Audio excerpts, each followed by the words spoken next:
Guess who's coming to breakfast, lunch, and dinner? From September 1990 to June of 91, I lived with my brother Roy and my sister-in-law Eileen in Rye, New Hampshire, a lovely semi-rural suburb of Portsmouth. 10 years earlier, I'd filmed a TV movie, The Gathering 2, in and around Portsmouth, and I liked the town very much. The film starred Maureen Stapleton and Ephraim Zimbalist, whom I'd worked with in the 60s on 77 Sunset Strip. Ephraim is, the epitome of a gentleman. A gentle and charming man with an old-school manner. Maureen was witty and acerbic. Her room at the Holiday Inn, the best in town at the time, became the crew's rowdy hangout after hours.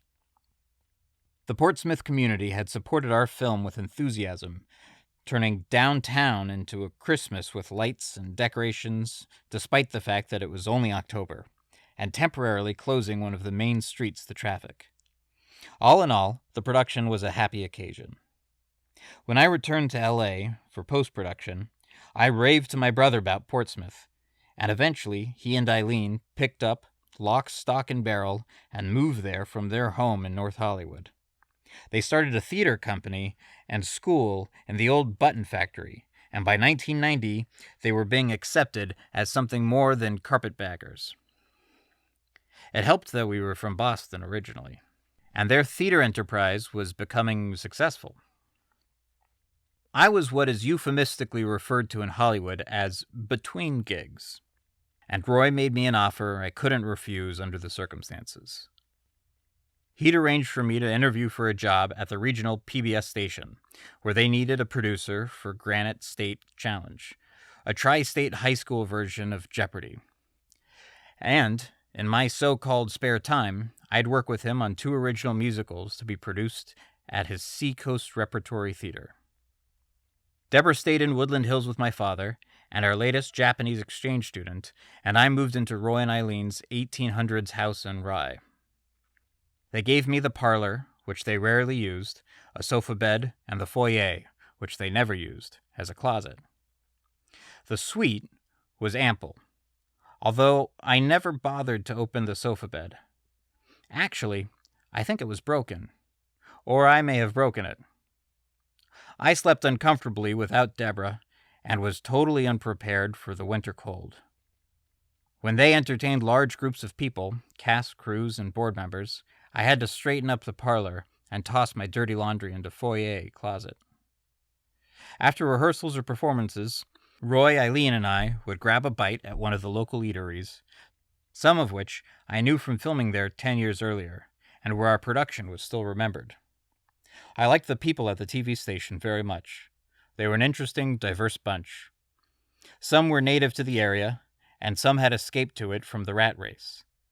The modern facility was in a large open field on the University of New Hampshire campus in Durham, and the drive to and from Rye was very picturesque, through lovely rolling countryside when the weather was good.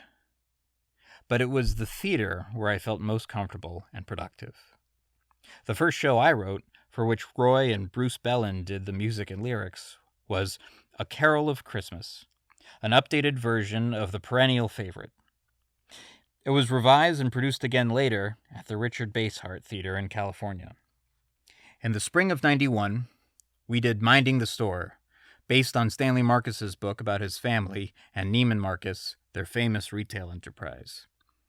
I was so impressed with what my energetic brother was accomplishing. To walk around Portsmouth with him and see people wave from cars, hear him greeted by name everywhere, and to stand at the edge of the theater lobby and watch him welcome his enthusiastic patrons before a performance was thrilling. I was very proud of him, in spite of some heated disagreements about our work, during one of which Eileen had to physically separate us. It's been more than 15 years since he and Eileen founded the Seacoast Rep, and 3 years since Roy became the artistic director of the Gunquit Playhouse, one of New England's most revered summer theaters. Our folks were patrons of the Ogunquit many years earlier, and Roy was, and is, intensely aware of the connection. Being away from Deborah while I lived with Roy was very difficult for me. I wish I'd had the time with her, although she and my father got along famously without me. 2 or 3 times I flew back to see her, and she came to Portsmouth on a couple of occasions. Roy and I were working at the dining room table in Rye one afternoon when Eileen came in and demanded we help her get the groceries from the car. We both yelled at her as we stormed outside, bitching and complaining that our creative process was being fucked up. I got to the car first, Roy hummed back, but I didn't notice. The front passenger seat was piled high with toilet paper, and I yanked open the door and grabbed some of the rolls, and there, buried underneath, was my wife, who'd flown in from L.A. to surprise me. I return to Portsmouth whenever I can see my brother and applaud his remarkable accomplishments. Unless it's freezing cold, I love being there. Roy and Eileen have a house on Garish Island in Kittery Point, Maine now, facing the Atlantic Ocean, across a wide expanse of lawn. And now, they give me my own room when I visit. Their kids are out on their own. My nephew Joshua is working in Washington as a recording engineer for NPR, and my niece Shauna is a psychiatric fellow at Harvard. Shauna says picking her specialty was easy, since our family has provided her with such a wealth of raw material.